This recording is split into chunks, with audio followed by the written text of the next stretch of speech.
Hai, perkenalkan nama saya Desi dan saya adalah lulusan sarjana arsitektur beberapa tahun belakangan. Dan pada kesempatan kali ini saya akan berbagi tentang bagaimana saya merancang atau menyelesaikan satu buah proyek berdasarkan pengalaman saya bekerja di profesional. Mungkin video ini akan bermanfaat bagi teman-teman yang sedang bingung bagaimana sih cara menyelesaikan sebuah proyek dari nol hingga akhir. Dan mungkin video ini juga bisa bermanfaat bagi teman-teman memiliki ketertarikan di bidang arsitektur atau sedang kuliah di jurusan arsitektur atau baru lulus dan ingin bekerja di kantor arsitektur ataupun yang sudah bekerja. Biasanya hal ini yang sering saya lakukan ketika saya mendapatkan proyek. Mungkin setiap desainer atau setiap arsitek memiliki perbedaan cara dalam menyelesaikan sebuah proyek, tapi saya ingin berbagi pengalaman saya, step by stepnya bagaimana ketika saya mendapatkan sebuah tugas atau tanggung jawab dari klien. Saya menyelesaikan sebuah proyek itu dalam 6 langkah. Namun sebelum masuk kepada langkah untuk menyelesaikan, pertama kita pastikan dulu kita dapat proyeknya. Yang mesti kita screening adalah mencari tahu tentang apa yang dibutuhkan oleh si klien atau tugas dari kalau misalnya di kantor ya dari bos kita. Jadi kita bisa melakukan wawancara dengan si calon si klien tentang kebutuhan apa saja yang dia inginkan terhadap proyek tersebut. Dan dalam hal ini saya akan berbagi tentang satu proyek yang saya selesaikan. Ini merupakan proposal project ya. Bangunan rumah tinggal dengan luasan 70 square meter atau 70 meter persegi. Jadi si klien ini menginginkan 3 kamar, 2 kamar mandi, dapur, ruang komunal dan ruang tamu, carport, serta taman dan area jemur. Kita mendapatkan informasi atau data yang saya sebutkan tadi, 6 langkah ini bisa kita lakukan. Yang pertama, tetapkan tujuan. Saya ini rumah tinggal bergaya seperti apa.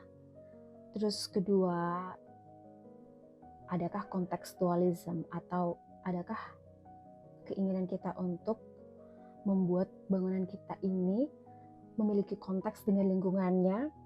Bangunan ini saya pengen rancang dengan menggunakan kaidah-kaidah hemat energi dalam termasuk sehat, kaya akan pencahayaan dan sirkulasi udara seperti itu. Yang pasti fungsional. Setelah menentukan goals apa yang kita tentukan, tahapan kedua yang bisa kita lakukan adalah mencari referensi. Dalam arsitektur biasanya itu disebut dengan studi kasus ya. Jadi kita mencari proyek yang sama dengan proyek yang akan kita selesaikan. Jadi misalnya seperti yang saya contohkan, saya menyelesaikan sebuah rumah tinggal. Jadi saya mencari studi kasus yang serupa, yang sesuai dengan referensi saya. Hal ini tuh agar supaya membuat kita lebih kaya dan lebih terbuka terhadap proyek yang akan kita selesaikan. Dalam studi kasus ini kita bisa belajar dari arsitek yang telah menyelesaikan proyek tersebut dan sudah terbangun. Kita bisa mempelajari bagaimana dia menyelesaikan berbagai permasalahan, bagaimana dia mendapatkan inspirasi, bagaimana dia bekerja, bagaimana dia mengatur segala sesuatunya. Inti dari studi kasus itu adalah untuk memberikan kita pengayaan terhadap proyek yang akan kita selesaikan. Manakah kita mendapatkan studi kasus tersebut? Ada banyak cara. Kita bisa survei langsung ke tempat tersebut, ya kan, ngelihat, ngeraba, mengamati. Tapi jika itu agak susah dilakukan, saya akan membagikan pengalaman saya di mana biasanya saya menemukan studi kasus yang serupa dengan proyek yang akan saya kerjakan. Bisa kunjungin situs website bernama archdaily.com. Ini ada seperti tabulasi, jadi kita bisa menemukan karya-karya arsitek-arsitek keren yang dibahas per project. Jadi siapa arsiteknya, lokasinya di mana, denah dan segala macam bentuk arsitekturalnya, dan deskripsi tentang projectnya itu lengkap sekali. Slide yang kedua, dan ini mungkin inspirasi bagi semua desainer atau yang suka sama yang estetik yang cantik-cantik, yakni website bernama Pinterest. Oke, Pinterest ini lebih kepada visual ya. Jadi apabila kita mencari inspirasi dari bentuk, tekstur, dan sesuatu yang berbentuk visual banget, itu ada di Pinterest. Namun di Pinterest itu tidak ada keterangan projectnya apa gitu. Dia hanya menyajikan gambar-gambar saja yang menjadi inspirasinya kita gitu. Ada lagi beberapa macam website, namun yang sering saya gunakan biasanya dua website ini. Dan langkah berikutnya adalah mencoba untuk memulai mengembangkan apa yang ada dalam imajinasi kita. Setelah kita tahu apa yang menjadi keinginan klien, setelah kita menentukan tujuan apa yang akan kita capai dan mendapatkan studi kasus atau referensi yang serupa, kita akan lanjut dalam membuat sketsa, ide konsep dasar atau diagram dari 3 informasi yang kita dapat sebelumnya. Untuk saya pribadi, saya lebih suka menggunakan sketsa freehand untuk mencari ide, untuk mencari ide dasar sebelum memasuki tahap berikutnya. Nah, saya bisa coret-coret berupa denah. Mungkin awalnya saya akan membuat analisa terlebih dahulu, site ini memiliki potensi apa dan apa yang ingin saya capai di sini. Nah, setelah kira-kira saya sudah mendapatkan diagram dan saya sudah mendapatkan gambaran posisi kamar tidur di sini, dan di sana, kita masuk lagi ke langkah berikutnya, yaitu langkah keempat adalah membuat denah di tools digital, yaitu di AutoCAD, ke dalam sebuah gambar kerja. Bukan gambar kerja, gambar 2 dimensi di AutoCAD. Untuk kasus ini kasus rumah tinggal kan, jadi saya atur posisi yang saya inginkan, yakni tempat tidur di mana, carport di mana, kamar mandi di mana, ruang tidur di mana. Dalam pengaturan denah ini pastinya berdasarkan kaidah-kaidah arsitektur yang baik dan benar ya. Jadi dalam artian gini, dalam arsitektur itu sebisa mungkin kita tidak banyak, jadi gini, di dalam arsitektur atau dalam menata sebuah denah, baiknya seorang arsitek itu selalu memikirkan yang namanya kenyamanan pengguna ruang atau kenyamanan klien di masa yang akan datang. Dalam peletakan denah, kita tuh mesti memikirkan sirkulasinya bagaimana, pencahayaannya bagaimana, sirkulasi udaranya bagaimana, agar supaya orang yang berada di dalam ruangan ini menjadi comfort, menjadi nyaman. Lanjut, langkah berikutnya ialah kita mencoba explore 3D atau bentuk yang ingin kita capai. Dan untuk tools 3D saya menggunakan Google SketchUp. Nah, Google SketchUp ini yang akan membantu kita memvisualkan bagaimana sih 3D yang akan terjadi nantinya. Cara kita mengimport si AutoCAD terhadap Google SketchUp, kita bisa mencoba untuk berimajinasi kira-kira 3D ini ingin saya ingin ingin jadi seperti apa. Bisa berdasarkan style, bisa berdasarkan jadi imajinasinya itu bisa berakar dari stylenya atau bentuknya lebih ke arah mana, atau memiliki ide-ide yang ekstrim yang gak sama dengan yang ada di lingkungan, itu juga boleh. Imajinasi untuk menyelesaikan 3D ini itu kembali ke pengkayaan diri kita. Semakin kita memiliki informasi, data yang lebih banyak, referensi lebih banyak di dalam alam bawah pikiran sadar kita, maka kita itu akan skip dari yang namanya ngeblank. Banyak kasus dalam eksplorasi ini buntu gitu.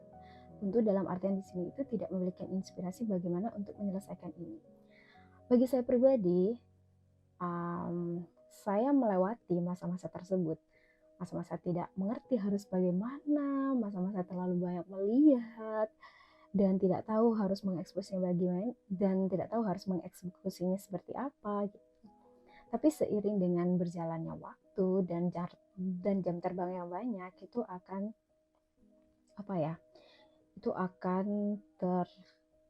terselesaikan dengan ya, itu kalau bagi saya pribadi itu banyak latihan. Dengan kita sering melakukan latihan, eksplorasi bentuk, eksplorasi ide, dan mencoba untuk berani menuangkan ide-ide itu tanpa takut, oh ini jelek, oh ini nggak jelek, nah itu akan lebih mudah menyelesaikan apa yang kita inginkan dari proyek. Masuk ke tahap akhir, yakni tahap rendering. Nah, ini juga dulu saya ketika masih kuliah, terus awal bekerja juga di kantor, itu saya struggling banget untuk mempelajari bagaimana sih bikin rendering yang realistik dan bla bla bla bla. Tapi jangan khawatir, untuk sekarang ini lebih banyak untuk saat ini tuh rendering itu atau realistic view gitu dari sebuah project itu lebih mudah, karena si software ini itu kayak lebih mudah gitu pengaturannya.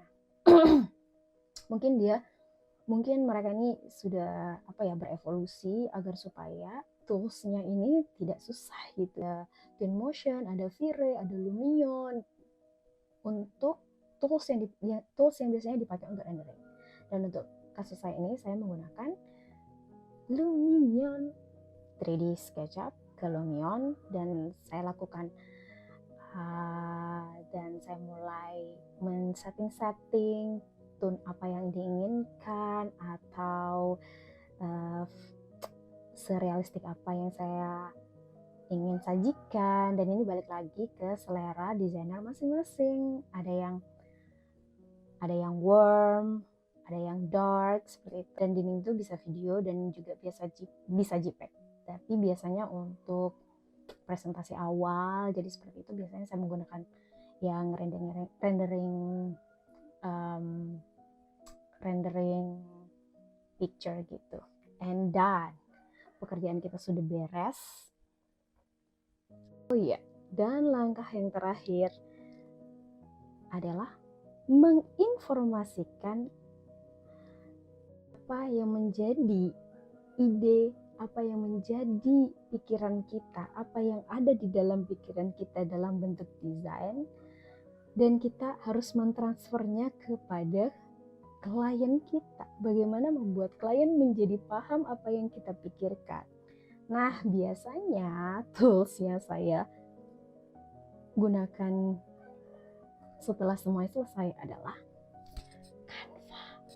Buat presentasi di Canva untuk menginformasikan kenapa saya bikin begini, kenapa stylenya begini, kenapa begitu, agar supaya klien bisa paham maksud dan tujuan kita selama proses desain. Kita bisa informasikan semua apa yang kita lakukan dalam proses desain dengan bahasa yang dapat dimengerti oleh klien. So, itu 6 atau 7 langkah yang biasa saya lakukan selama ini dalam menyelesaikan sebuah proyek arsitektur. Prinsip ini itu enggak hanya bisa digunakan untuk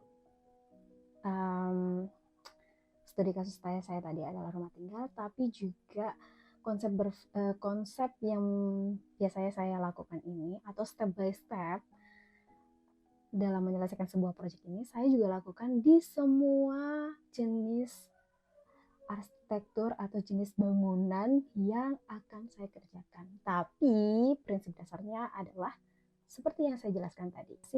Bagi yang sudah menyimak dan semoga apa yang saya share kepada semuanya itu bisa bermanfaat, dan syukur-syukur ini bisa menjadi referensi bagi teman-teman yang sedang kebingungan bagaimana sih menyelesaikan sebuah proyek dalam dunia arsitektur. Sekian dulu dari saya, semoga bermanfaat dan sampai jumpa.